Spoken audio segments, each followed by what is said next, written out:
জনপ্রিয় online video platform YouTube ২০০৫ সালে শুরু হয়েছিল এর যাত্রা।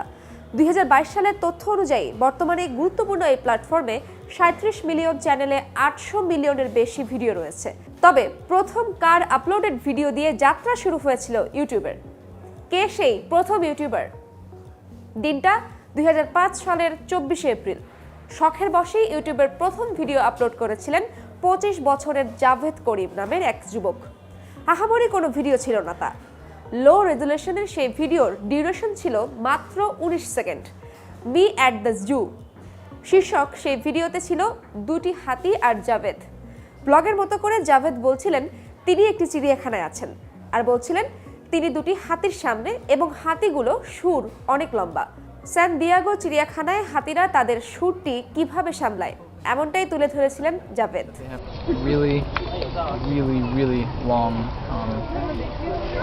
তবে জাভেদ সেদিন হয়তো জানতেন না তিনি এমন একটি প্ল্যাটফর্মে প্রথম ভিডিও আপলোড করলেন যা কিনা একদিন সারা বিশ্বের জনপ্রিয় ভিডিও শেয়ারিং প্ল্যাটফর্ম হয়ে উঠবে। ১৭ বছর আগে সেই ভিডিওটির ভিউ ছাড়িয়েছে প্রায় ২৪৯ মিলিয়নে। প্রযুক্তির প্রতি ভালো লাগা থেকেই করিম প্রযুক্তি জগতের সবচেয়ে দক্ষ ব্যক্তিদের একজন। জাভেদ করিমকে শুধু প্রথম ইউটিউবার বললে ভুল হবে, তিনি ইউটিউবের প্রতিষ্ঠাতা। জাভেদ করিম, চ্যাড হার্লি এবং স্টিভ চ্যান মিলে ২০০৫ সালের ১৪ ফেব্রুয়ারি ইউটিউব প্রতিষ্ঠা করেছিলেন। বাংলাদেশি গবেষক বাবা নাইমুল করিম এবং জার্মান বিজ্ঞানী মা ক্রিস্টেন করিমের সন্তান জাভেদ করিমের জন্ম ১৯৭৯ সালে। ২০০৪ সালে স্ট্যামফোর্ড বিশ্ববিদ্যালয় থেকে কম্পিউটার প্রকৌশল বিদ্যায় পড়াশোনা করেন জাভেদ। বিশ্ববিদ্যালয়ে তার দুই বন্ধু হার্লি আর স্টিভ, তারা তিনজন পড়াশোনার পাশাপাশি চাকরি করতেন অনলাইন ব্যাংকিং প্রতিষ্ঠান পেপালে। অল্প বয়সী ভালো চাকরি, ভালো বেতন। হঠাৎ পেপাল কোম্পানিটি কিনে নিল আরেক প্রতিষ্ঠান ইবে। চাকরি হারিয়ে সেই তিন তরুণ এবার বেকার। তবে এবার ভালো চাকরিজীবী নয়, স্বপ্ন তাদের উদ্যোক্তা হবার। ২০০৪ সালে ভারত মহাসাগরে ভয়ঙ্কর সুনামির ফুটেজ যখন কোথাও পাওয়া যাচ্ছিল না, জাভেদের মাথায় আসলো আচ্ছা এমন একটি ওয়েবসাইট করলে কেমন হয় যেখানে ভিডিও আপলোড করা যাবে বা জমা রাখা যাবে।